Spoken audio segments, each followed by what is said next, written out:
Myself, Dr. Shyam Verma, Assistant Professor, Department of Shalyatantra, Sri Dharmasthala Manjunatheshwara College of Ayurveda, Hassan. Today I am going to present spinal tuberculosis. These are my contents of presentation. Introduction, Kerry spine, clinical features, its diagnosis and treatment, and its summary. Introduction, evidence of osteoarticular tuberculosis which is found in the early ages is like Egyptian mummies, and in the Middle Ages or in the early eras these are found. Mycobacterium tuberculosis is the causative organism for which causes tuberculosis. The mycobacterial osteomyelitis and the arthritis, it is very common worldwide. The caries spine, the word caries means the tuberculosis, and the spine which involves the vertebra, which is always secondary type because the primary cause of infection also always happens in the lungs and in the lymph nodes. The common involved vertebrae are T10, and in the cervical region C6 and C7 vertebrae. The infection caused and spread in the blood, so it is hematogenous spread.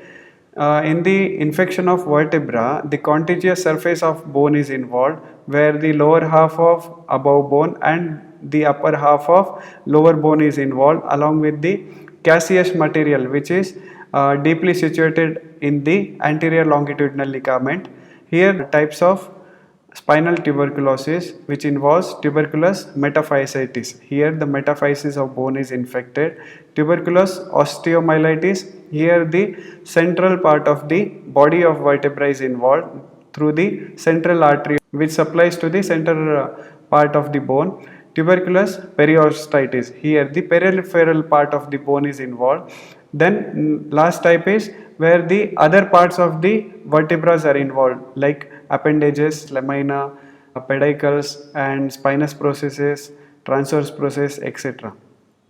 The pathology involved in the spinal tuberculosis is tuberculous end arteritis, where the end arteries are infected, by which there will be blood supply to the bone is decreased, and which cause tubercles and caseous material formation in the anterior longitudinal ligament or near the bone, which is distracted, so which will cause destruction of bone, by which there is a failure of subperiosteal new bone formation.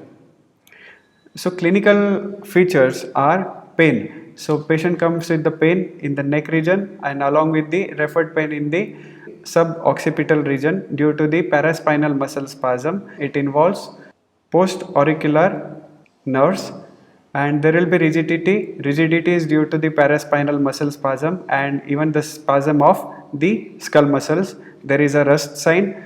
Here the patient supports his chin with his palms. There will be formation of cold abscess in the neck, in the retropharyngeal region, axilla, and there will be chronic tuberculous retropharyngeal abscess also will be formed.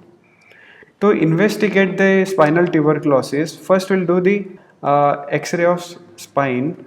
Here the X-ray of spine shows the degenerative changes along with that destruction of bone and reduced space in the joints of space in the bones. Then we have to do chest X-ray to rule out if there is a pulmonary tuberculosis. MRI is ideal to check whether there is a destruction of bone, if there is a collection of caseous material, so that will be well visualized through the MRI. Next is quantiferon TB gold, where it is gold standard to rule out if there is a tuberculosis. The treatment which involves anti-tubercular drugs for 1 year, then if surgery there is an anterolateral decompression of vertebrae, then lastly if there is any abscess we have to drain it. So anti-tubercular drugs which involves are RIPE, you can remember it nicely by rifampicin, isoniazid, pyrazinamide and ethambutol. With the prescribed dose, this has to be given for 12 months. Then if there is a surgery is required, then we have to go through the anterolateral approach. Then here the costotransversectomy has to be done, along with that removal of caseous material. If there is a bone destruction, that also have to remove it, and we have to do the bone graft. So it is called as posterior spinal fusion bone graft. So the bone graft which is used from the iliac crest. The complication which involves for the spinal tuberculosis are kyphosis. There is a extensive curvature of the spinal bones, and there will be formation of cold abscess in the neck region, axilla, retropharyngeal region, and in the caseous material also may be seen in the spinal region, in the deeply situated in the anterior longitudinal ligament. If there is involvement of nerves which cause paraplegia or quadriplegia, and there is formation of sinus also. So summarizing the spinal tuberculosis, when the patient comes with the insidious or gradual back pain, you should always think for the tuberculosis of spine. So bone and joint tuberculosis is comprise a group of very serious infectious disease, so you should always be careful of. Bone destruction and relatively disc preservation is the main we have to think for.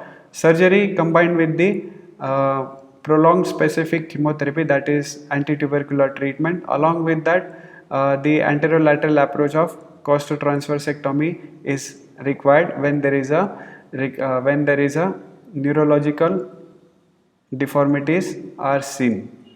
So thank you so much.